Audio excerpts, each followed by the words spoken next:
नमस्ते प्यारे साथियों, कैसे हैं आप सभी। आशा करता हूं बहुत ही अच्छे होंगे और अच्छे से पढ़ाई कर रहे होंगे। दोस्तों, आज हम आप सबके समक्ष उत्तर प्रदेश प्रवक्ता चयन परीक्षा यानी कि पीजीटी हिंदी से संबंधित प्रैक्टिस सेट संख्या 23 लेके आए हैं। अभी तक हम लोगों ने पीजीटी से संबंधित कुल 22 प्रैक्टिस सेट देखे हैं, जिसका वीडियो आप लोग मेरे यूट्यूब चैनल के प्लेलिस्ट से प्राप्त कर देख सकते हैं। इसके अलावा इन सब का पीडीएफ जो है आप मेरे टेलीग्राम चैनल या फिर व्हाट्सएप ग्रुप से प्राप्त कर सकते हैं। चलिए देर न करते हुए शुरू करते हैं प्रश्न संख्या 1 से। यदि मेरा वीडियो आप सभी लोगों को अच्छा लगे तो लाइक करें और सब्सक्राइब करें। दोस्तों, आप लोग मुझे कमेंट करके जरूर बताइएगा कि आप लोगों का कितना प्रश्न सही हुआ है। प्रश्न संख्या 1 है, आचार्य रामचंद्र शुक्ल ने किस रचना को ध्वनि काव्य माना है। बताइए आप लोग, आचार्य रामचंद्र शुक्ल ने किस रचना को जो है ध्वनि काव्य माना है। सूरदासकृत भ्रमर गीत को, या फिर सूरसागर को, या फिर सूरसरावली को, या फिर साहित्य लहरी को। तो आचार्य रामचंद्र शुक्ल ने सूरदासकृत भ्रमर गीत को जो है ध्वनि काव्य माना है, इसलिए ऑप्शन नंबर ए सही हो जाएगा। चलिए हम लोग अगला प्रश्न देखते हैं। बाधा था विधि को किसने, इन काली जंजीरों से मणि वाले फड़ियों का मुख क्यों भरा हुआ हीरों से। इन काव्य पंक्ति में कौन सा अलंकार है। बताइए आप लोग, इन काव्य पंक्ति में कौन सा अलंकार है। उपमा अलंकार है, रूपक अलंकार है, रूपक अतिशयोक्त अलंकार है, या फिर उत्प्रेक्षा अलंकार है। तो इन पंक्तियों में कौन सा अलंकार है, तो वह है रूपक अतिशयोक्त अलंकार है। ऑप्शन नंबर सी सही हो जाएगा। चलिए हम लोग अगला प्रश्न देखते हैं। प्रश्न संख्या 3 देखते हैं। प्रश्न संख्या 3 क्या है, संप्रेषणीयता का संबंध किससे है। बताए आप लोग, संप्रेषणीयता का संबंध किससे है। तो संप्रेषणीयता का संबंध जो है वह है I.A. रिचर्ड से है। ऑप्शन नंबर ए सही हो जाएगा। चलिए हम लोग अगला प्रश्न देखते हैं। प्रश्न संख्या 4 देखते हैं। प्रश्न संख्या 4 क्या है, भरत मुनि के रस सूत्र की, भरत मुनि के रस सूत्र की अनुमतिवाद पर आधारित व्याख्या किस आचार्य ने की है। भट्ट लोलट ने किया है, भट्ट शंकुक ने किया है, भट्ट नायक ने किया है, या फिर अभिनव गुप्त ने किया है। तो भरत मुनि के रस सूत्र की अनुमतिवाद पर आधारित व्याख्या जो है भट्ट शंकुक ने किया है। ऑप्शन नंबर बी सही हो जाएगा।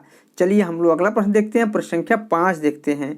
स्त्री विमर्श पर आधारित कृत, स्त्री विमर्श पर आधारित कृत तब्दील निगाहें किस लेखिका की रचना है। बताए आप लोग, तब्दील निगाहें जो है किस लेखिका की रचना है।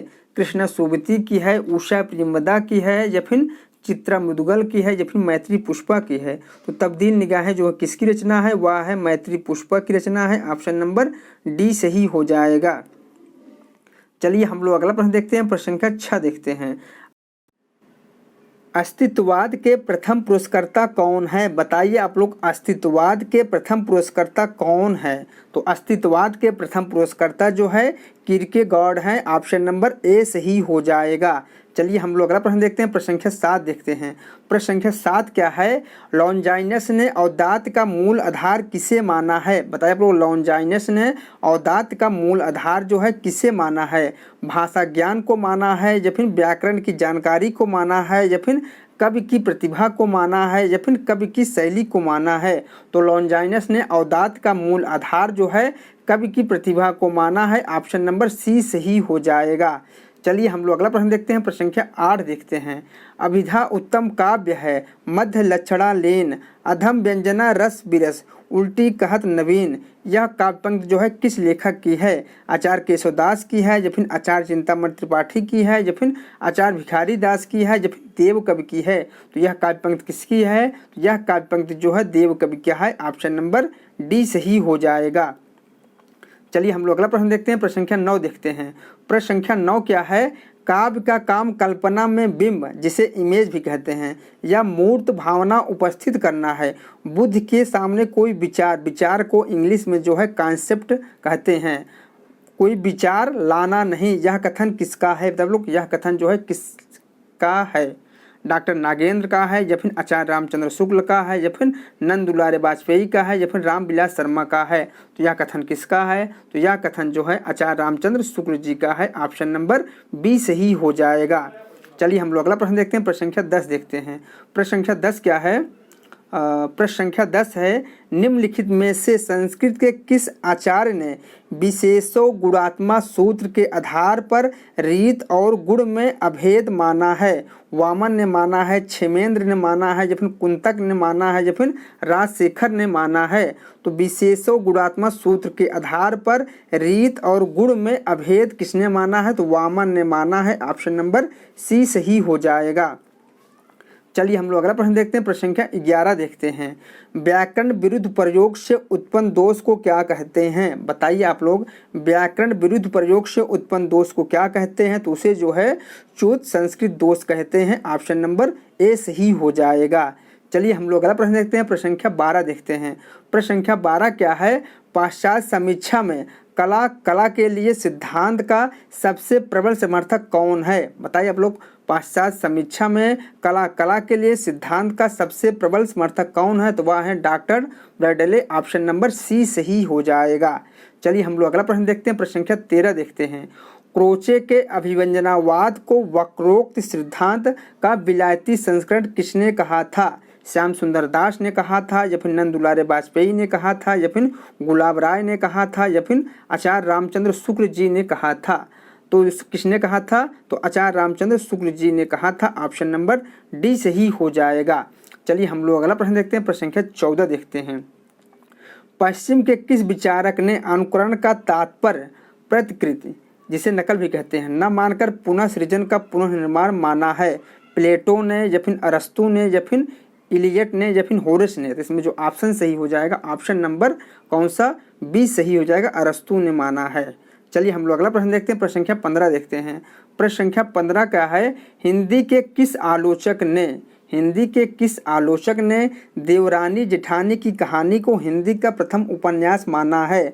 नामवर सिंह ने माना है, या फिर रामविलास शर्मा ने माना है, या फिर विजय मोहन सिंह ने माना है, या फिर गोपाल राय ने माना है? तो देवरानी जेठानी की कहानी को हिंदी का प्रथम उपन्यास जो है गोपाल राय ने माना है। ऑप्शन नंबर डी सही हो जाएगा।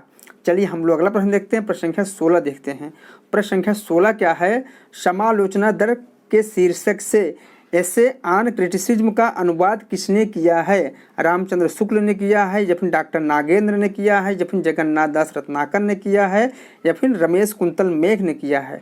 तो जगन्नाथ दास रत्नाकर ने ऐसे ऑन क्रिटिसिज्म का अनुवाद जो है समालोचना दर शीर्षक से किया है, इसलिए ऑप्शन नंबर सी सही हो जाएगा। चलिए हम लोग अगला प्रश्न देखते हैं। प्रश्न संख्या 17 देखते हैं। प्रश्न संख्या 17 क्या है? विरुद्धों का सामंजस्य विषयक सिद्धांत किसने प्रतिपादित किया है? बताइए आप लोग, विरुद्धों का सामंजस्य विषयक सिद्धांत जो है किसने प्रतिपादित किया है?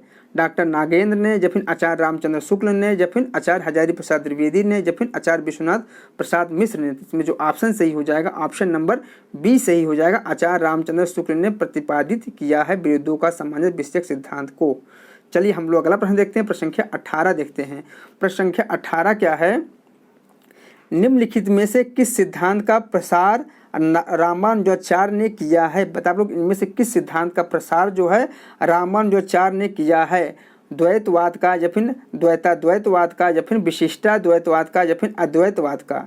तो रामानुजाचार्य ने विशिष्टाद्वैतवाद का प्रसार किया है। ऑप्शन नंबर सी सही हो जाएगा। कौन सा? ऑप्शन नंबर सी सही हो जाएगा। चलिए हम लोग अगला प्रश्न देखते हैं। प्रश्न संख्या 19 देखते हैं। प्रश्न संख्या 19 क्या है? एक तरफ जो है काव्य पंक्ति दिया गया है, दूसरी तरफ जो है उससे संबंधित रचनाकार दिए गए हैं, जिसका हमें मिलान करना है। तो चलिए हम लोग इसका मिलान कर लेते हैं।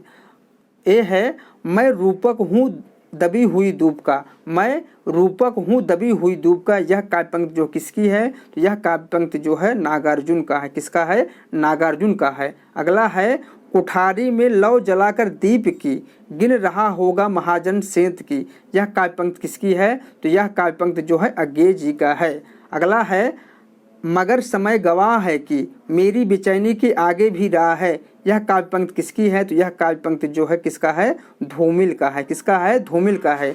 इन दिनों की दुहस है कभी धंधा, इन दिनों की दुहस है कभी धंधा, है दोनों चीज़ें व्यस्त, है दोनों चीज़ें व्यस्त कलम और कंधा। यह काव्य पंक्ति किसकी है? तो यह काव्य पंक्ति जो है भवानी प्रसाद मिश्र की है। चलिए हम लोग अगला प्रश्न देखते हैं। प्रश्न संख्या 20 देखते हैं। प्रश्न संख्या 20 क्या है? हिंदी में शिकार साहित्य के प्रमुख रचनाकार कौन माने जाते हैं, उसे हमें बताना है। बताओ लोग, शिकार साहित्य के प्रमुख रचनाकार कौन है? रंगे राघव है, या फिर शिवदास सिंह चौहान है, या फिर वृंदावन लाल वर्मा है, या फिर श्री राम शर्मा है।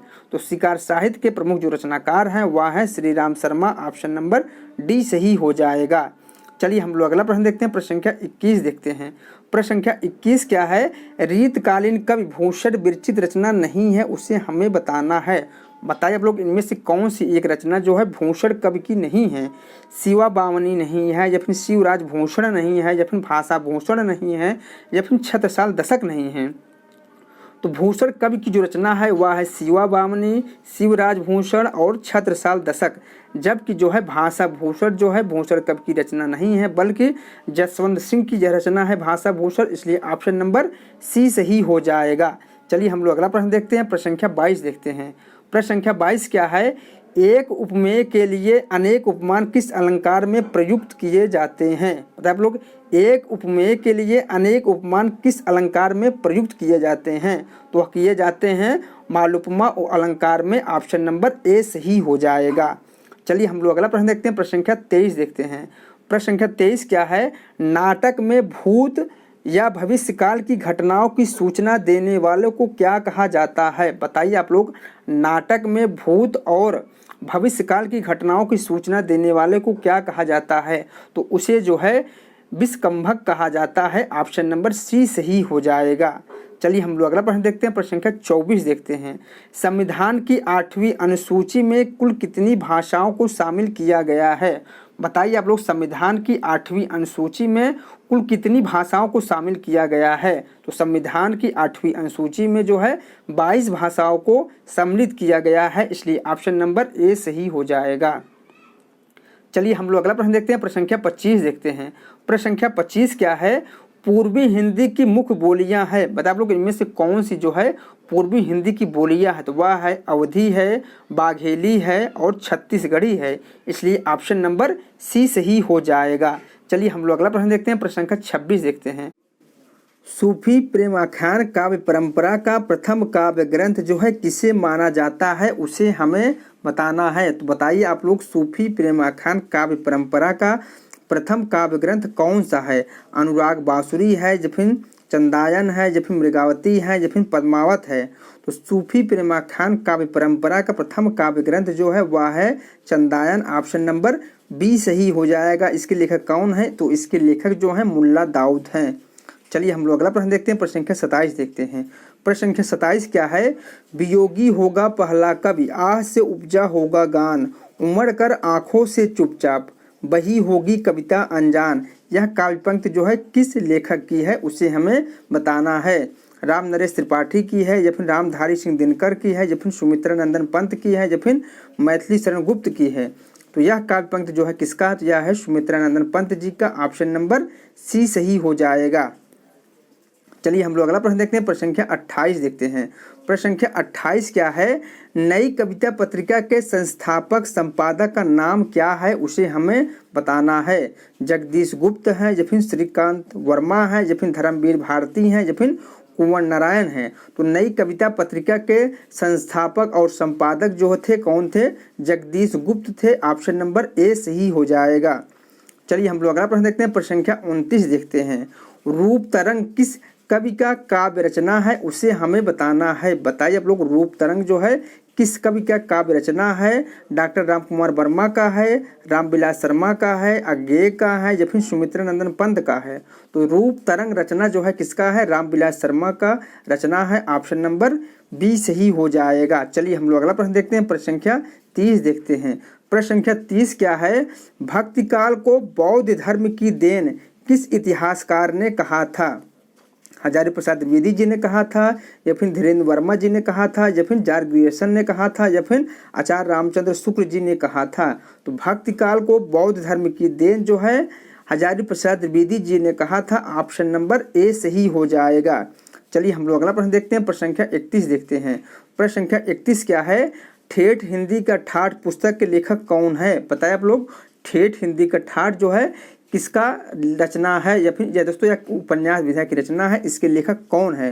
बाबू श्याम सुंदर दास हैं, महावीर प्रसाद द्विवेदी हैं या फिर चंद्रधर शर्मा गुलेरी हैं या फिर अयोध्या सिंह उपाध्याय हरिऔध हैं। तो ठेठ हिंदी ठाठ के लेखक जो है वह है Ayodhya Singh Upadhyay Hariaudh. Option number D सही हो जाएगा। चलिए हम लोग अगला प्रश्न देखते हैं, प्रश्न संख्या 32 देखते हैं। प्रश्न संख्या 32 क्या है? तुलसी गंग दुओ भय सुकवियन के सरदार, इनके काव्यन में मिली भाषा विविध प्रकार। यह जो है काव्य पंक्ति जो है किस लेखक की है? भिखारी दास की है, नंददास की है, नाभा दास की है या फिर परमानंद दास की है? तो यह काव्य पंक्ति जो है भिखारी दास जी का है। ऑप्शन नंबर ए सही हो जाएगा। चलिए हम लोग अगला प्रश्न देखते हैं, प्रश्न संख्या 33 देखते हैं। जुगुप्सा किस रस का अस्थाई भाव है? हम लोगों को बताना है। पता है आप लोग जुगुप्सा जो है किस रस का अस्थाई भाव है? भयानक रस का या फिर रौद्र रस का या फिर वीर रस का या फिर बीभत्स रस का? तो जुगुप्सा जो है बीभत्स रस का अस्थाई भाव है। ऑप्शन नंबर डी सही हो जाएगा। चलिए हम लोग अगला प्रश्न देखते हैं, प्रश्न संख्या 34 देखते हैं। प्रश्न संख्या 34 क्या है? तीसरा सप्तक में कौन सा हिंदी का कवि शामिल नहीं है, उसे हमें बताना है। बताइए आप लोग इनमें से कौन से एक कवि जो है तीसरा सप्तक में शामिल नहीं है? मुक्तिबोध है या फिर केदारनाथ सिंह है या फिर सर्वेश्वर दयाल सक्सेना है या फिर कुंवर नारायण है? तो मुक्तिबोध जो है तीसरा सप्तक के कवि नहीं है, इसलिए ऑप्शन नंबर ए सही हो जाएगा। तो दोस्तों आप लोग मुझे कमेंट करके बताइएगा जो है मुक्तिबोध जो है किस सप्तक के कवि हैं। चलिए हम लोग अगला प्रश्न देखते हैं, प्रश्न संख्या 35 देखते हैं। प्रश्न संख्या 35 क्या है? मुक्त करो नारी को मानव चिरवंदनी नारी को, ये काव्य पंक्ति जो है किसकी है? हरिवंश राय बच्चन की है या फिर सूर्यकांत त्रिपाठी निराला की है या फिर महादेवी वर्मा की है या फिर सुमित्रा नंदन पंत की है? तो यह काव्य पंक्ति किसका है? तो यह है सुमित्रा नंदन पंत जी का। ऑप्शन नंबर डी सही हो जाएगा। चलिए हम लोग अगला प्रश्न देखते हैं, प्रश्न संख्या 36 देखते हैं। बुनी हुई रस्सी किस कवि का काव्य संग्रह है? बताइए आप लोग बुनी हुई रस्सी जो है किस कवि का काव्य संग्रह है? नागार्जुन का है या फिर हरिवंश राय बच्चन का है या फिर माखनलाल चतुर्वेदी का है या फिर भवानी प्रसाद मिश्र का है? तो भवानी प्रसाद मिश्र का बुनी हुई रस्सी जो है काव्य संग्रह है, इसलिए ऑप्शन नंबर कौन सा? डी सही हो जाएगा। चलिए हम लोग अगला प्रश्न देखते हैं, प्रश्न संख्या 37 देखते हैं। विधवा और भिक्षुक कविताएं मूलतः निराला के किस काव्य संग्रह में संकलित हैं? गीतिका में या फिर परिमल में या फिर अनामिका में या फिर नए पत्ते? तो सूर्यकांत त्रिपाठी निराला की काव्य संग्रह परिमल में जो है विधवा और भिक्षुक कविताएं जो है संकलित है, इसलिए ऑप्शन नंबर बी सही हो जाएगा। चलिए हम लोग अगला प्रश्न देखते हैं। नचिकेतोपाख्यान रचना के रचनाकार कौन हैं? लल्लू लाल जी हैं या फिर प्रताप नारायण मिश्र हैं या फिर चंद्रधर शर्मा गुलेरी हैं या फिर सदल मिश्र हैं? तो नचिकेतोपाख्यान के रचनाकार जो है सदल मिश्र जी हैं। ऑप्शन नंबर डी सही हो जाएगा। चलिए हम लोग अगला प्रश्न देखते हैं, प्रश्न संख्या 39 देखते हैं। प्रश्न संख्या 39 क्या है? राहुल शंकरितायन ने हिंदी साहित्य के इतिहास के प्रथम कालखंड को क्या नाम दिया है? बताइए आप लोग राहुल शंकरितायन ने अपने इतिहास हिंदी साहित्य के इतिहास कालखंड में जो है प्रथम कालखंड को क्या नाम दिया है? आदिकाल नाम दिया है, सिद्ध सामंत काल नाम दिया है या फिर वीरगाथा काल नाम दिया है या फिर बीजवपन काल नाम दिया है? तो राहुल शंकरितायन ने जो है प्रथम कालखंड को जो है सिद्ध सामंत काल कहा है। ऑप्शन नंबर बी सही हो जाएगा, यानी कि आदिकाल को जो है सिद्ध सामंत काल राहुल शंकरितायन जी ने कहा है। चलिए हम लोग अगला प्रश्न देखते हैं, प्रश्न संख्या 40 देखते हैं। सांख्य दर्शन के आधार पर रस निष्पत्ति की व्याख्या किस आचार्य ने की है? बताइए आप लोग सांख्य दर्शन के आधार पर रस निष्पत्ति की व्याख्या जो है किस आचार्य ने किया है? भट्ट लोलट ने किया है, भट्ट नायक ने किया है, भट्ट शंकुक ने किया है या फिर अभिनव गुप्त ने किया है? तो सांख्य दर्शन के आधार पर रस निष्पत्ति की व्याख्या जो है किसने किया है? भट्ट नायक जी ने किया है। ऑप्शन नंबर बी सही हो जाएगा। कौन सा? ऑप्शन नंबर बी सही हो जाएगा। चलिए हम लोग अगला प्रश्न देखते हैं। अगला प्रश्न क्या है? पृथ्वीराज रासों में कुल कितने समय या खंड हैं? बताइए आप लोग पृथ्वीराज रासों में कुल कितने खंड या समय हैं? 39 हैं या फिर 69 हैं या फिर 77 हैं या फिर 59 हैं?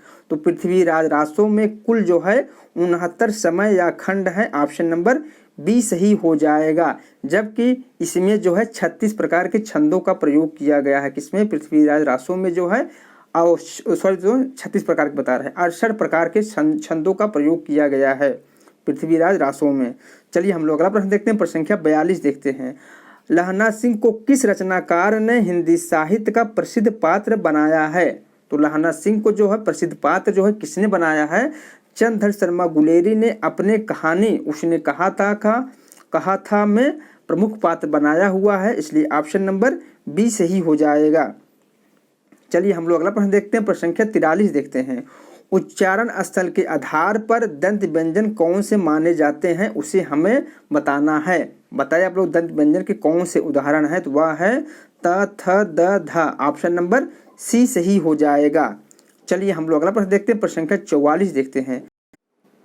हाँ तो श्याम रंग में चुराई चित चोरा चोरी, भोरत तो बुरयो निचोरत बने नहीं। ये काव्य पंक्ति जो है किसकी है? देव कवि की है, या फिर ठाकुर की है, या फिर घनानंद की है, या फिर पद्माकर भट्ट की है। तो यह काव्य पंक्ति किसकी है? तो यह काव्य पंक्ति जो है पद्माकर भट्ट जी का है, ऑप्शन नंबर डी सही हो जाएगा। चलिए हम लोग अगला प्रश्न देखते हैं, प्रश्न संख्या 45 देखते हैं। प्रश्न संख्या 45 क्या है? अतः सूर सागर किसी चली आती हुई गीत काव्य परंपरा का चाहे वह मौखिक ही रही पूर्ण विकास सा प्रतीत होती है।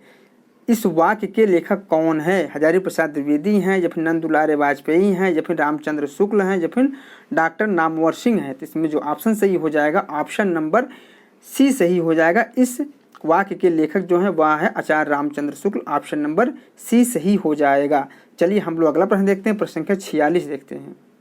46 क्या है? अंधा युग नाटक के आरंभ में कौन से पुराण का जिक्र किया गया है? मत्स्य पुराण का, या फिर पद्म पुराण का, या फिर विष्णु पुराण का, या फिर शिव पुराण का।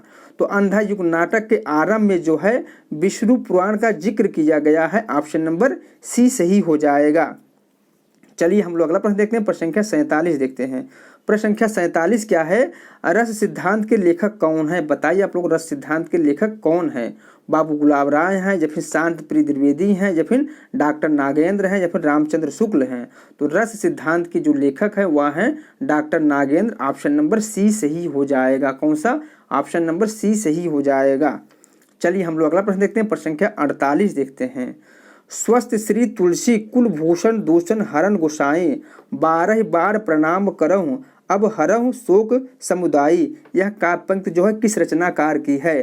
तुलसीदास की है, सूरदास की है, सुंदरदास की है, या फिर मीराबाई की है। तो यह काव्य पंक्ति जो है मीराबाई का है, ऑप्शन नंबर डी सही हो जाएगा। कौन सा? ऑप्शन नंबर डी सही हो जाएगा।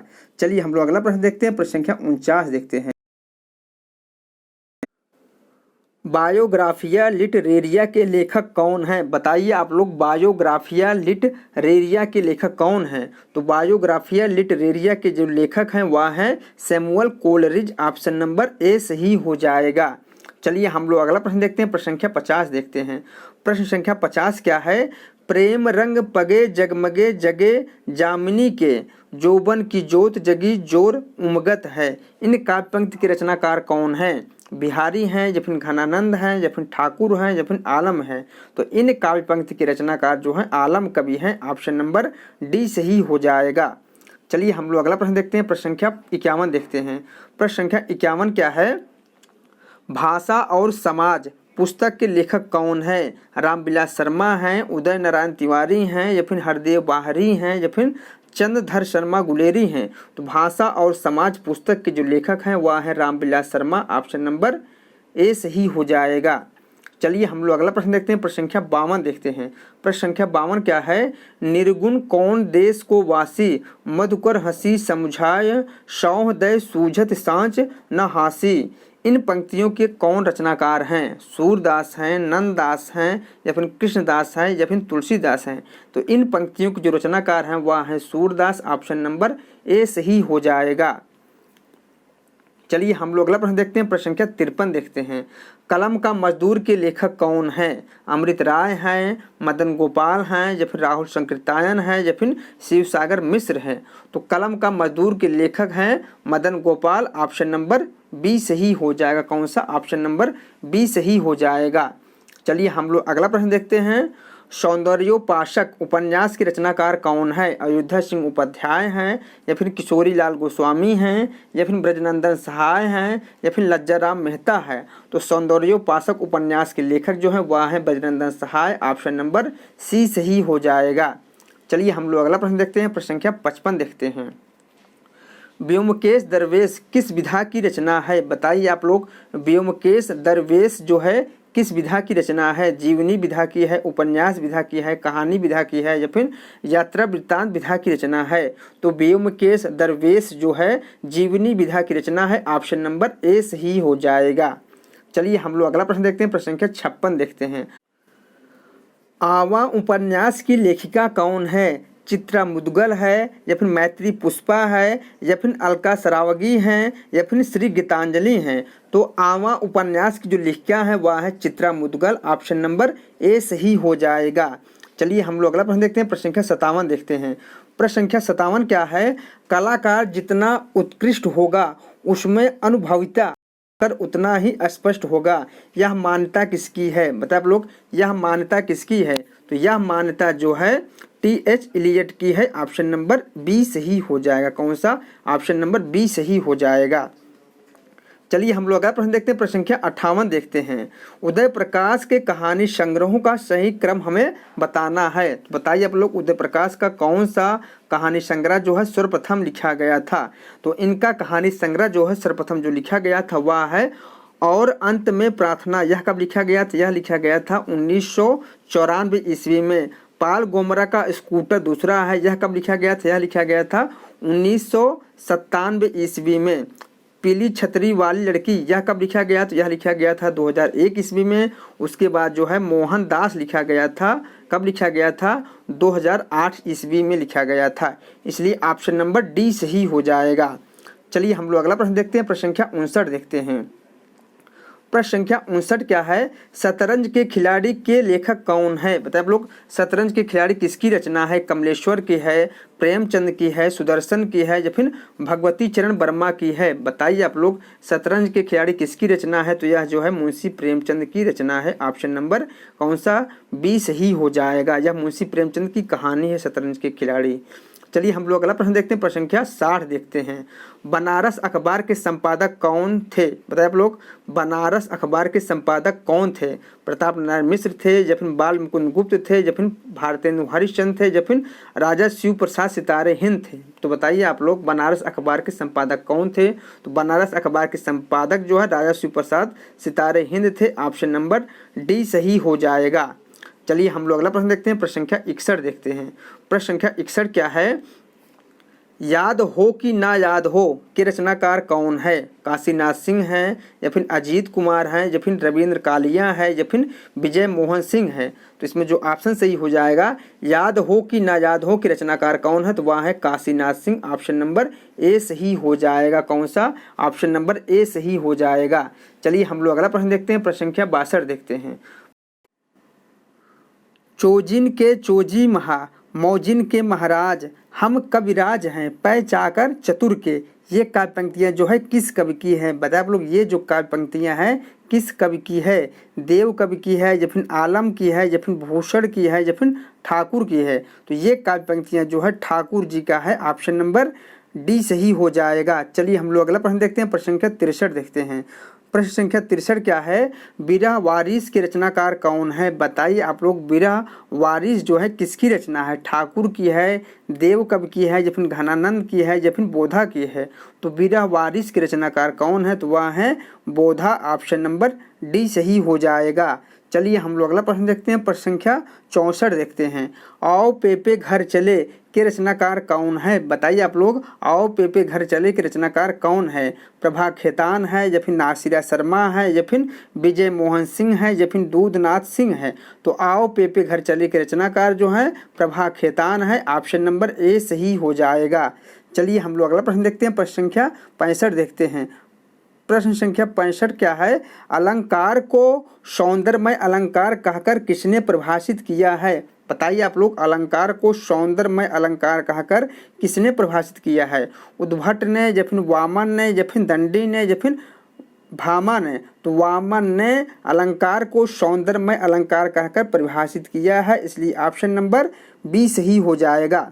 चलिए हम लोग अगला प्रश्न देखते हैं, प्रश्न संख्या 66 देखते हैं। निम्नलिखित में से राम भक्त शाखा के कौन से एक कवि हैं उसे हमें बताना है। बताइए आप लोग इनमें से कौन से एक कवि जो है राम भक्त शाखा के हैं। स्वामी अग्रदास हैं या फिर जायसी हैं या फिर कृपाराम हैं या फिर स्वामी हरिदास हैं। तो राम भक्त शाखा के जो कवि हैं वह हैं स्वामी अग्रदास। ऑप्शन नंबर ए सही हो जाएगा। चलिए हम लोग अगला प्रश्न देखते हैं। प्रश्न संख्या 67 देखते हैं।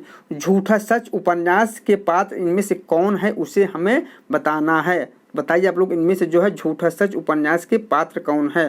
तो वह है तारा और जयदेव। कौन है? तारा और जयदेव हैं। ऑप्शन नंबर इसलिए ए सही हो जाएगा। इस उपन्यास के रचनाकार कौन है? तो यह जो है यशपाल का उपन्यास है, जो कि भारत विभाजन की त्रासदी पर लिखा गया उपन्यास है।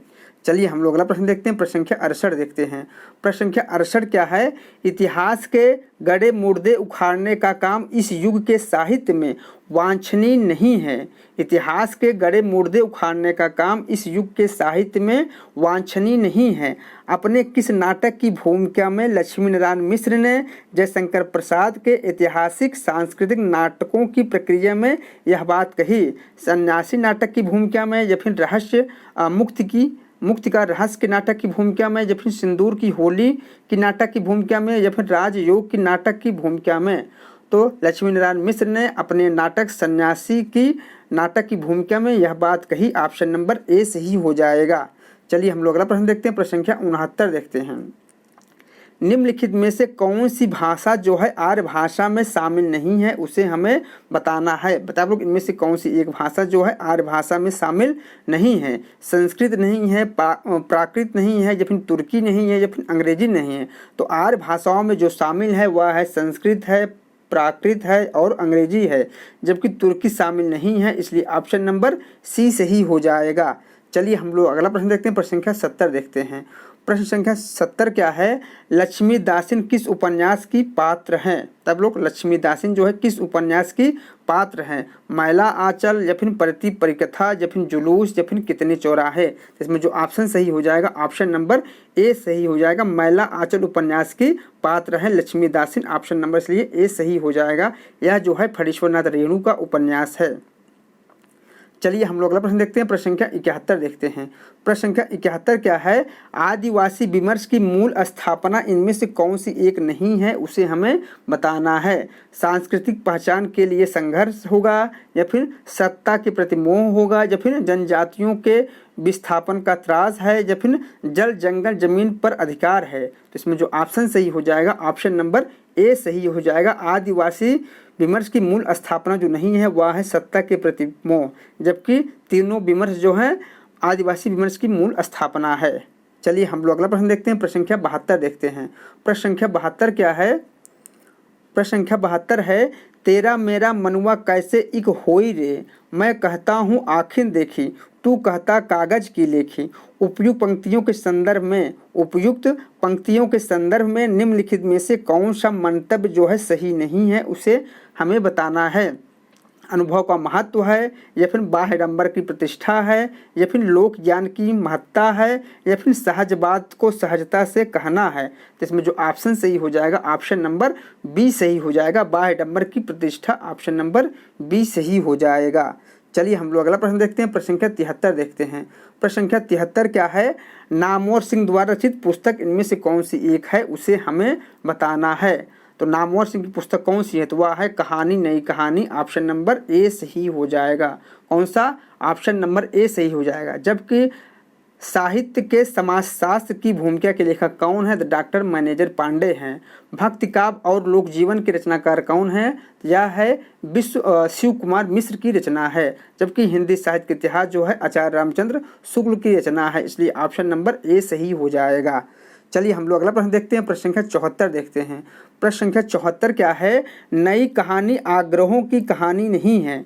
नई कहानी आग्रहों की कहानी नहीं है, प्रवृत्तियों की हो सकती है और उसका मूल स्रोत है जीवन का यथार्थ बोध और इस यथार्थ को लेकर चलने वाला वह विराट मध्य और निम्न मध्य वर्ग है जो अपनी जीवन भक्ति से आज के दुर्दांत संकट को जाने अनजाने झेल रहा है।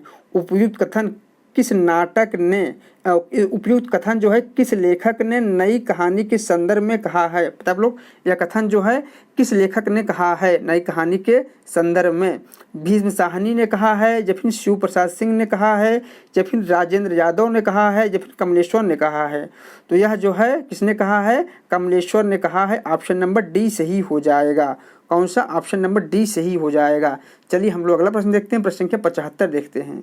प्रश्न संख्या 75 क्या है, गिरिराज किशोर द्वारा रचित उपन्यास कौन सा है उसे हमें बताना है। जुगलबंदी है, या फिर ओश की बूंद है, या फिर झरोखे है, या फिर कोर्ट मार्शल है। तो इसमें जो ऑप्शन सही हो जाएगा, गिरिराज किशोर द्वारा जो रचित उपन्यास है वह है जुगलबंदी। ऑप्शन नंबर ए सही हो जाएगा। जबकि ओश की बूंद किसका उपन्यास है, तो यह जो है राही मासूम रजा का है। झरोखे किसका उपन्यास है, तो यह जो है भीष्म साहनी का उपन्यास है। जबकि कोर्ट मार्शल किसका उपन्यास है, तो यह जो है स्वदेश दीपक का उपन्यास है। चलिए हम लोग अगला प्रश्न देखते हैं, प्रश्न संख्या 76 देखते हैं। मुक्त कथाकृत के लेखक कौन है, बताइए आप लोग। मुक्त की आत्मकथाकृत के लेखक कौन है, विष्णु चंद्र शर्मा है, या फिर नामवर सिंह है, या फिर रमेश चंद्र शाह हैं, या फिर हंसराज रहबर हैं। तो मुक्त की आत्मकथाकृत के जो लेखक हैं वह हैं Vishnu Chandra Sharma. Option number A सही हो जाएगा। कौन सा, ऑप्शन नंबर ए सही हो जाएगा। चलिए हम लोग अगला प्रश्न देखते हैं। निम्नलिखित में से कौन सा शब्द जो है फारसी का है उसे हमें बताना है। दाग है, औरत है, नीलम है, या फिर फीस है। तो इसमें जो फारसी भाषा का जो शब्द है वह है दाग। ऑप्शन नंबर ए सही हो जाएगा। चलिए हम लोग अगला प्रश्न देखते हैं, प्रश्न संख्या 78 देखते हैं। मैला आंचल उपन्यास का पात्र इनमें से कौन एक नहीं है उसे हमें बताना है। तो मैला आंचल उपन्यास के जो पात्र नहीं है वह है श्रीधर और सरस्वती। ऑप्शन नंबर बी सही हो जाएगा। बाकी सभी जो है मैला आंचल उपन्यास के पात्र हैं। चलिए हम लोग अगला प्रश्न देखते हैं। अगला प्रश्न क्या है, निम्नलिखित में से किस उपन्यास में बाल वयः संधि और किशोर मन के मनोवैज्ञानिक अंकन का प्रयास किया गया है। शेखर एक जीवनी में, या फिर त्यागपत्र में, या फिर पर्दे की रानी में, या फिर जयवर्धन में। इसमें जो ऑप्शन सही हो जाएगा, ऑप्शन नंबर ए सही हो जाएगा, शेखर एक जीवनी में। जिसके लेखक कौन है, जिसके लेखक जो हैं अज्ञेय जी हैं। चलिए हम लोग अगला प्रश्न देखते हैं, प्रश्न संख्या 80 देखते हैं। प्रश्न संख्या 80 क्या है, मार्क्सवादी दर्शन के किस पक्ष से डॉक्टर भीमराव अंबेडकर जो है असहमत थे। श्रम की महिमा से, या फिर वर्ग विहीन समाज की स्थापना से, या फिर शोषण विहीन समाज की रचना से, या फिर क्रांति में हिंसा का प्रयोग से। तो इसमें जो ऑप्शन सही हो जाएगा, ऑप्शन नंबर डी सही हो जाएगा। क्रांति में हिंसा का प्रयोग, ऑप्शन नंबर डी सही हो जाएगा। चलिए हम लोग अगला प्रश्न देखते हैं, प्रश्न संख्या 81 देखते हैं। प्रश्न संख्या 81 क्या है, माता पिता के संबंध विच्छेद से प्रभावित बालक के त्रस्त जीवन की कथा पर आधारित उपन्यास कौन सा है उसे हमें बताना है। 1 इंच मुस्कान है, या फिर अनुगूंज है, या फिर आपका बंटी है, या फिर बेघर है। तो इसमें जो ऑप्शन सही हो जाएगा, ऑप्शन नंबर सी सही हो जाएगा, आपका बंटी उपन्यास से। चलिए हम लोग अगला प्रश्न देखते हैं, प्रश्न संख्या 82 देखते हैं। प्रश्न संख्या 82 क्या है, राग दरबारी उपन्यास के पात्र हैं। बताइए आप लोग, राग दरबारी उपन्यास के पात्र हैं। तो राग दरबारी उपन्यास के पात्र जो हैं वह हैं मास्टर मोतीराम और बाबू रामाधीन। ऑप्शन नंबर बी सही हो जाएगा। चलिए हम लोग अगला प्रश्न देखते हैं, प्रश्न संख्या 83 देखते हैं। प्रश्न संख्या 83 क्या है, खड़ी बोली में इतना बड़ा काव्य अभी तक नहीं निकला है। बड़ी भारी विशेषता इस काव्य की यह है कि यह सारा संस्कृत के वर्ण वृत्तों में है, जिसमें अधिक प्रमाण में रचना करना कठिन काम है। आचार्य शुक्ल ने यह मत जो है किस ग्रंथ के लिए प्रकट किया है। बताए आप लोग, आचार्य शुक्ल ने यह मत जो है किस ग्रंथ के लिए प्रकट किया है। तो यह जो है प्रिप्रवास के लिए प्रकट किया है। किसने, आचार्य शुक्ल जी ने। ऑप्शन नंबर डी सही हो जाएगा। चलिए हम लोग अगला प्रश्न देखते हैं, प्रश्न संख्या 84 देखते हैं। प्रश्न संख्या 84 क्या है, नारी का आकर्षण पुरुष को पुरुष बनाता है तो उसका अपकर्षण उसे गौतम बुद्ध बना देता है। ये संवाद अंश किस नाटक का है। तब लोग, ये संवाद अंश जो है किस नाटक का है। लहरों के राजहंस का है, या फिर आषाढ़ का एक दिन का है, या फिर ध्रुव स्वामिनी नाटक का है, या फिर स्कंदगुप्त का है। तो यह जो है संवाद अंश किस नाटक का है, लहरों के राजहंस का है। इसलिए ऑप्शन नंबर ए सही हो जाएगा। लहरों के राजहंस और आषाढ़ का एक दिन नाटक जो है मोहन राकेश का नाटक है, जबकि ध्रुव स्वामिनी और स्कंदगुप्त नाटक जो है किसका, जयशंकर प्रसाद का नाटक है। चलिए हम लोग अगला प्रश्न देखते हैं, प्रश्न संख्या 85 देखते हैं। प्रश्न संख्या 85 क्या है, आध्यात्मिक रंग के चश्मे आजकल बहुत सस्ते हो गए हैं। आचार्य रामचंद्र शुक्ल ने यह टिप्पणी किस कवि के संदर्भ में की है, बताइए आप लोग। आचार्य शुक्ल ने यह टिप्पणी जो है किस कवि के संदर्भ में की है, तो यह जो टिप्पणी विद्यापति के संदर्भ में किया है, किसने, आचार्य रामचंद्र शुक्ल जी ने। चलिए हम लोग अगला प्रश्न देखते हैं, प्रश्न संख्या 86 देखते हैं। प्रश्न संख्या 86 क्या है, गोदान उपन्यास का होरी राम, गोदान उपन्यास का होरी राम एक पात्र है जो अवध प्रांत के किस गांव का रहने वाला किसान था, उसे हमें बताना है। बेलारी गांव का, या फिर गंगौली गांव का, या फिर शिवपालगंज गांव का, या फिर पांडेपुर गांव का। तो होरी राम जो है अवध प्रांत के बेलारी गांव का रहने वाला किसान था, इसलिए ऑप्शन नंबर ए सही हो जाएगा। चलिए हम लोग अगला प्रश्न देखते हैं। दब सहाव प्यास को गाथा या साहित्य की प्राकृत में निम्नलिखित में से किसने रूपांतरित किया है, वररुच ने, या फिर देवसेन ने, या फिर पुष्पदंत ने, या फिर मालधवन ने। तो मालधवन ने रूपांतरित या प्रवर्तित किया है, इसलिए ऑप्शन नंबर डी सही हो जाएगा। चलिए हम लोग अगला प्रश्न देखते हैं, प्रश्न संख्या 88 देखते हैं। हरिशंकर परसाई द्वारा रचित निबंध संग्रह कौन सा है, उसे हमें बताना है। बताए आप लोग, हरिशंकर परसाई का निबंध संग्रह कौन सा है, अपनी अपनी बीमारी है, या फिर बबूल और कैक्टस है, या फिर एक भोर जुगनू की है, या फिर इनमें से कोई नहीं। तो इसमें से जो ऑप्शन सही हो जाएगा, ऑप्शन नंबर ए सही हो जाएगा। अपनी अपनी बीमारी जो है निबंध संग्रह है किसका, हरिशंकर परसाई जी का, ऑप्शन नंबर ए सही हो जाएगा। चलिए हम लोग अगला प्रश्न देखते हैं, प्रश्न संख्या 89 देखते हैं, यानी कि 89। निम्नलिखित में से स्त्री विमर्श पर आधारित उपन्यास कौन सा है, उसे हमें बताना है। समय सरगम है, या फिर एक जमीन अपनी है, या फिर एक चिथड़ा सुख है, या फिर इनमें से सभी हैं। इसमें जो ऑप्शन सही हो जाएगा, ऑप्शन नंबर कौन सा, बी हो जाएगा। एक जमीन अपनी जो है स्त्री विमर्श पर आधारित क्या है, उपन्यास विधा की रचना है, इसलिए ऑप्शन नंबर बी सही हो जाएगा। चलिए हम लोग अगला प्रश्न देखते हैं, प्रश्न संख्या 90 देखते हैं। प्रश्न संख्या 90 क्या है, धूमिल ने रोटी और संसद कविता में कितने आदमियों का जिक्र किया है, 4 आदमियों का, या फिर 5 आदमियों का, या फिर 2 आदमियों का, या फिर 3 आदमियों का। धूमिल ने अपनी रचना रोटी और संसद में जो है 3 आदमियों का जिक्र किया है। एक रोटी बेलता है, एक रोटी खाता है, एक जो है जो न रोटी बेलता है न खाता है, इसलिए ऑप्शन नंबर इसमें 3 सही हो जाएगा। चलिए हम लोग अगला प्रश्न देखते हैं, प्रश्न संख्या 51 देखते हैं। निम्नलिखित में से किस आचार्य ने रसों की संख्या 8 मानी है, बताइए आप लोग। इनमें से किस आचार्य ने जो है रसों की संख्या 8 मानी है, दंडी ने माना है, या फिर धनंजय ने माना है, या फिर रुद्रट ने माना है, या फिर अभिनव गुप्त ने माना है। इसमें जो ऑप्शन सही हो जाएगा, रसों की संख्या 8 किसने मानी है, तो दंडी जी ने रसों की संख्या 8 मानी है, इसलिए ऑप्शन नंबर ए सही हो जाएगा। चलिए हम लोग अगला प्रश्न देखते हैं। प्रथम विश्व युद्ध की पृष्ठभूमि पर रचित कहानी इनमें से कौन सी है, उसे हमें बताना है। उसने कहा था है, या फिर सिक्का बदल गया है, या फिर परिंदे हैं, या फिर अमृतसर आ गया। तो प्रथम विश्व युद्ध की पृष्ठभूमि पर आधारित जो कहानी है वह है उसने कहा था, ऑप्शन नंबर ए सही हो जाएगा। इसके कहानीकार कौन है, तो वो है चंद्रधर शर्मा गुलेरी। चलिए हम लोग अगला प्रश्न देखते हैं, प्रश्न संख्या 93 देखते हैं। प्रश्न संख्या 93 क्या है, निम्नलिखित में से कौन सी कृत जो है मुक्ति बोध की नहीं है, बताए आप लोग। इनमें से कौन सी एक कृत जो है मुक्ति बोध की नहीं है, चाँद का मुंह टेढ़ा, या फिर शुद्ध कविता की खोज, या फिर काठ का सपना, या फिर कमानी एक पुनर्विचार। यहाँ होगा पुनर्विचार। तो इसमें जो ऑप्शन सही हो जाएगा, मुक्ति बोध की जो रचना नहीं है वह है शुद्ध कविता की खोज, इसलिए ऑप्शन नंबर बी सही हो जाएगा। कौन सा, ऑप्शन नंबर बी सही हो जाएगा। शुद्ध कविता की खोज किसकी रचना है, तो यह जो है रामधारी सिंह दिनकर की रचना है। चलिए हम लोग अगला प्रश्न देखते हैं, प्रश्न संख्या 94 देखते हैं। निम्नलिखित में से कौन सा शब्द जो है रूढ़ है, यौगिक नहीं है, उसे हमें बताना है। पीला है, या फिर झटपट है, या फिर घुड़साल है, या फिर पंकज है। तो एक शब्द जो रूढ़ है यौगिक नहीं है वह है पीला। पीला जो है यौगिक नहीं है, रूढ़ शब्द है, इसलिए ऑप्शन नंबर ए सही हो जाएगा। चलिए हम लोग अगला प्रश्न देखते हैं, प्रश्न संख्या 95 देखते हैं। प्रश्न संख्या 95 क्या है, स्त्री विमर्श की मूल स्थापना इनमें से कौन सी एक नहीं है, उसे हमें बताना है। सतीत्व ही स्त्रीत्व है, या फिर स्त्री के स्वतंत्र व्यक्तित्व की स्वीकार्यता है, या फिर सामाजिक वंचनाओं से मुक्ति है, या फिर परिवार संस्था का जनतांत्रिकरण है।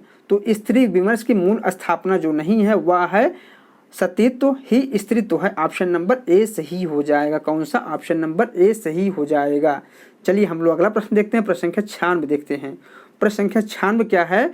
विश्वविद्यालय परिषद के जीवन पर आधारित उपन्यास इनमें से कौन सा है, उसे हमें बताना है। बताइए आप लोग, इनमें से कौन सा एक उपन्यास जो है विश्वविद्यालय परिषद के जीवन पर आधारित उपन्यास है?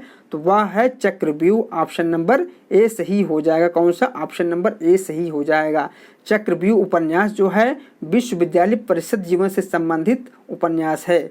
चलिए हम लोग अगला प्रश्न देखते हैं। प्रश्न संख्या 97 देखते हैं। प्रश्न संख्या 97 क्या है? क्या भूलूं क्या याद करूं हरिवंश राय बच्चन की आत्मकथा श्रृंखला का कौन सा भाग है? तो हरिवंश राय बच्चन ने अपनी जो है आत्मकथा 4 भागों में लिखा था। प्रथम भाग जो था वह था क्या भूलूं क्या याद करूं। ऑप्शन नंबर इसमें कौन सा? डी सही हो जाएगा। पहला भाग था ये। चलिए हम लोग अगला प्रश्न देखते हैं। प्रश्न संख्या 98 देखते हैं। प्रश्न संख्या 98 क्या है? मानव प्रवृत्तियों अथवा मनोविकारों की पात्र के रूप में, मानव प्रवृत्तियों तथा मनोविकारों की पात्र के रूप में उपस्थित कर नाटकीय द्वंद्व की सृष्टि करने वाला जयशंकर प्रसाद का नाटक कौन सा है, उसे हमें बताना है। विशाख है, या फिर कामना है, या फिर सज्जन है, या फिर प्रायश्चित है। तो वह नाटक जो है जयशंकर प्रसाद का वह है कामना। ऑप्शन नंबर बी सही हो जाएगा। कौन सा? ऑप्शन नंबर बी सही हो जाएगा। चलिए हम लोग अगला प्रश्न देखते हैं। प्रश्न संख्या 99 देखते हैं। रामविलास शर्मा की पुस्तक इनमें से कौन सी एक है, उसे हमें बताना है। आलोचना के प्रतिमान है, या फिर प्रेमचंद और उनका युग है, या फिर नई कविता है, या फिर इनमें से कोई नहीं। तो रामविलास शर्मा की जो पुस्तक है वह है प्रेमचंद और उनका युग। ऑप्शन नंबर बी सही हो जाएगा।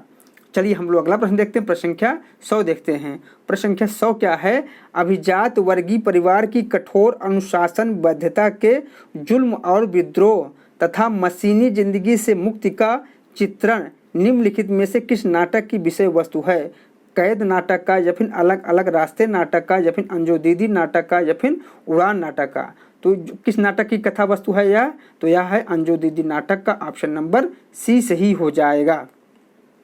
चलिए हम लोग अगला प्रश्न देखते हैं। प्रश्न संख्या 101 देखते हैं।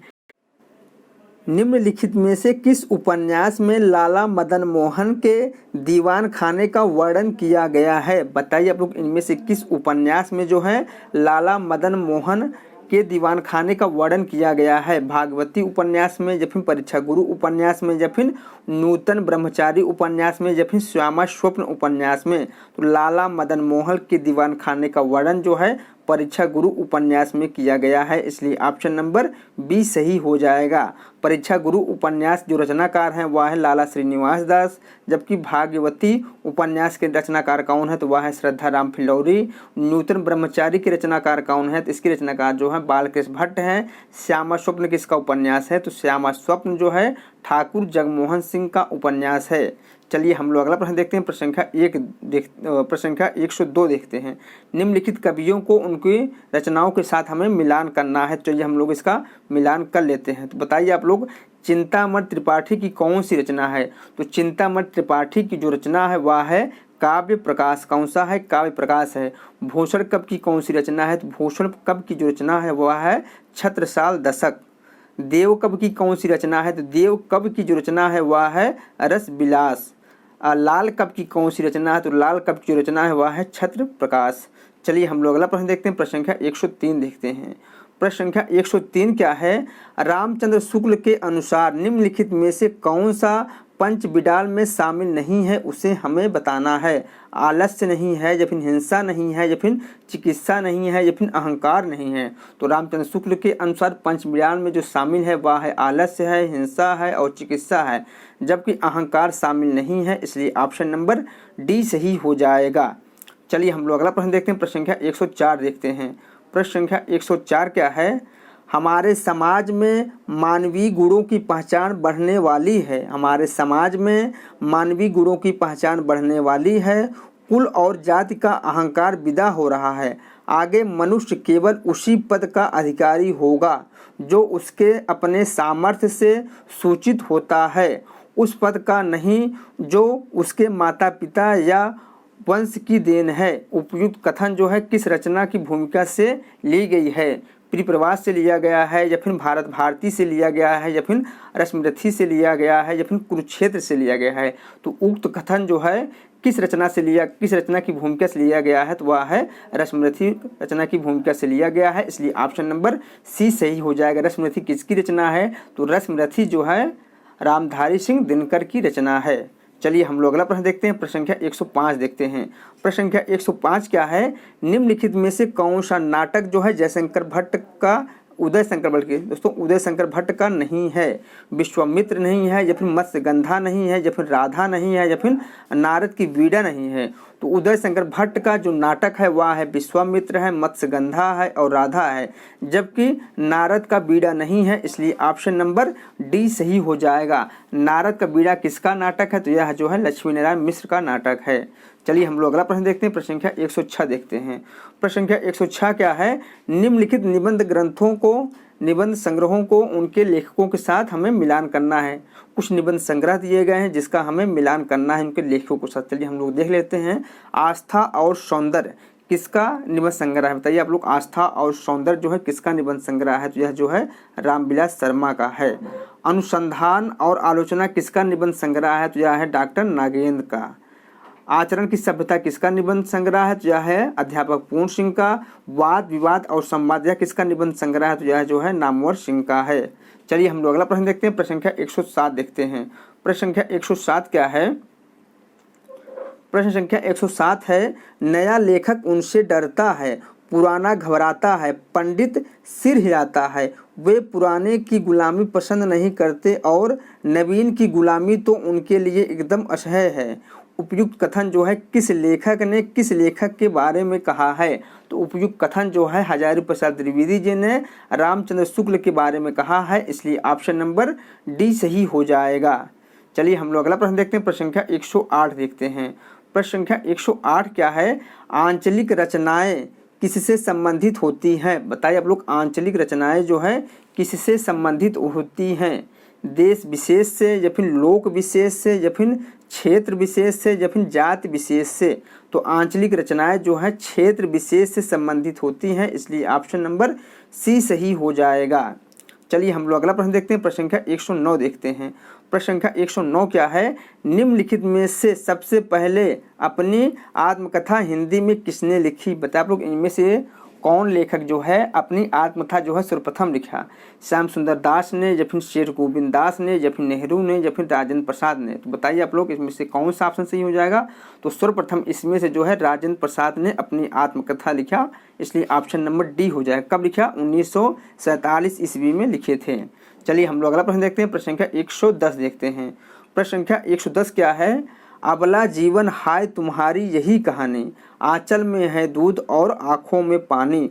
उपयुक्त पंक्ति किस काव्य की है? मतलब लोग, उपयुक्त पंक्ति जो है किस काव्य से ली गई है? कमायनी से लिया गया है, या फिर साकेत से लिया गया है, या फिर यशोधरा से लिया गया है, या फिर आंसू से लिया गया है? बताइए आप लोग, उपयुक्त पंक्ति जो है किस रचना से लिया गया है? तो यह जो है यशोधरा रचना से लिया गया है, ऑप्शन नंबर सी सही हो जाएगा। जिसके रचनाकार कौन है? तो वह है मैथिली शरण गुप्त। चलिए हम लोग अगला प्रश्न देखते हैं। प्रश्न संख्या 111 देखते हैं। प्रश्न संख्या 111 क्या है? हिंदी साहित्य के आरंभिक काल को आचार्य रामचंद्र शुक्ल ने क्या कहा है? बताइए आप लोग, हिंदी साहित्य के आरंभिक काल को आचार्य रामचंद्र शुक्ल ने क्या कहा है? आदिकाल कहा है, चारण काल कहा है, या फिर वीरगाथा काल कहा है, या फिर सिद्ध सामंत काल कहा है? तो हिंदी साहित्य के आरंभिक काल को जो है आदिकाल किसने कहा है? तो हजारी प्रसाद द्विवेदी ने कहा है। चारण काल किसने कहा है? तो डॉक्टर राम कुमार वर्मा तथा डॉक्टर ग्रियर्सन ने जो है हिंदी साहित्य के आरंभिक काल को चारण काल कहा है। सिद्ध सामंत काल किसने कहा है? तो राहुल सुंकृतायन ने सिद्ध सामंत काल कहा है। जबकि वीर गाथा काल जो है आचार्य रामचंद्र शुक्ल ने हिंदी साहित्य के आरंभिक काल को कहा है, इसलिए ऑप्शन नंबर सी सही हो जाएगा। चलिए हम लोग अगला प्रश्न देखते हैं। प्रश्न संख्या 112 देखते हैं। प्रश्न संख्या 112 क्या है? वीर गाथा काल का कवि इनमें से कौन एक नहीं है, उसे हमें बताना है। चंद्रबरदाई नहीं है, या फिर नामदेव नहीं है, या फिर जगनिक नहीं है, या फिर मधुकर कवि नहीं है? तो वीर गाथा काल के जो कवि नहीं है वह है नामदेव, ऑप्शन नंबर बी सही हो जाएगा। नामदेव जो है भक्ति काल के कवि हैं। चलिए हम लोग अगला प्रश्न देखते हैं। प्रश्न संख्या 113 देखते हैं। कबीर दास की भाषा थी, ब्रज था, कन्नौजी था, साधुकड़ी था या फिर खड़ी बोली था। तो कबीर दास की जो भाषा थी वह थी साधुकड़ी। ऑप्शन नंबर सी सही हो जाएगा। चलिए हम लोग अगला प्रश्न देखते हैं। प्रश्न संख्या 114 देखते हैं। अतीत के चलचित्र किसकी रचना है? जयशंकर प्रसाद की है, सुमित्रा नंदन पंत की है या फिर निराला की है या फिर महादेवी वर्मा की है। तो अतीत के चलचित्र जो है महादेवी वर्मा की रचना है, इसलिए ऑप्शन नंबर डी सही हो जाएगा। चलिए हम लोग अगला प्रश्न देखते हैं। प्रश्न संख्या 115 देखते हैं। नयन जो देखा कमल सा, निर्मल नीर शशीर, हंस जो देखा हंस भा, दर्शन ज्योति नगहीर। प्रस्तुत काव्य पंक्ति जो है किस रचनाकार की है? तुलसीदास की है, जयशंकर प्रसाद की है, जायसी की है या फिर कबीर दास की है। तो उपयुक्त काव्य पंक्ति जो है मलिक मोहम्मद जायसी जी का है। ऑप्शन नंबर सी सही हो जाएगा। चलिए हम लोग अगला प्रश्न देखते हैं। प्रश्न संख्या 116 देखते हैं। शिवा बावनी के रचनाकार कौन है? बता आप लोग, शिवा बावनी जो है किसकी रचना है? पद्माकर की रचना है, भूषण की रचना है, केशवदास की रचना है या फिर जगनिक की रचना है। तो शिवा बावनी के रचनाकार कौन है? तो शिवा बावनी के रचनाकार जो है भूषण कवि हैं। ऑप्शन नंबर बी सही हो जाएगा। चलिए हम लोग अगला प्रश्न देखते हैं। प्रश्न संख्या 117 देखते हैं। प्रश्न संख्या 117 क्या है? सखी वो मुझसे कहकर जाते। प्रस्तुत काव्य पंक्ति के रचनाकार कौन है? बताइए आप लोग, सखी वो मुझसे कहकर जाते, इस काव्य पंक्ति के रचनाकार कौन है? तो वह है Maithili Sharan Gupt. Option number B सही हो जाएगा। चलिए हम लोग अगला प्रश्न देखते हैं। प्रश्न संख्या 118 देखते हैं। प्रश्न संख्या 118 क्या है? हिंदी कविता को छंदों की परिधि से मुक्त कराने वाले कौन थे? सुमित्रा नंदन पंत थे या फिर जयशंकर प्रसाद थे या फिर निराला थे या फिर महादेवी वर्मा थे। तो हिंदी कविता को छंदों की परिधि से मुक्त कराने वाले जो थे वह थे Nirala ji. Option number C सही हो जाएगा। सूर्यकांत त्रिपाठी निराला ने हिंदी कविता को छंदों की परिधि से मुक्त कराया। चलिए हम लोग अगला प्रश्न देखते हैं। प्रश्न संख्या 119 देखते हैं। प्रश्न संख्या 119 क्या है? नर की और नल नीर की गति एकै कर जोय, जे तो नीचो है चले ते तो ऊंचो होय। प्रस्तुत काव्य पंक्ति के रचनाकार कौन है? तुलसीदास हैं, महावीर प्रसाद द्विवेदी हैं या फिर बिहारी लाल हैं या फिर केशवदास हैं। तो इस काव्य पंक्ति के जो रचनाकार हैं वह है बिहारी लाल। ऑप्शन नंबर सी सही हो जाएगा। कौन सा? ऑप्शन नंबर सी सही हो जाएगा। चलिए हम लोग अगला प्रश्न देखते हैं। प्रश्न संख्या 120 देखते हैं। प्रश्न संख्या 120 क्या है? हिमालय के आंगन में उसे प्रथम किरणों का दे उपहार, उषा ने हंस अभिवादन किया और पहनाया हीरे का हार।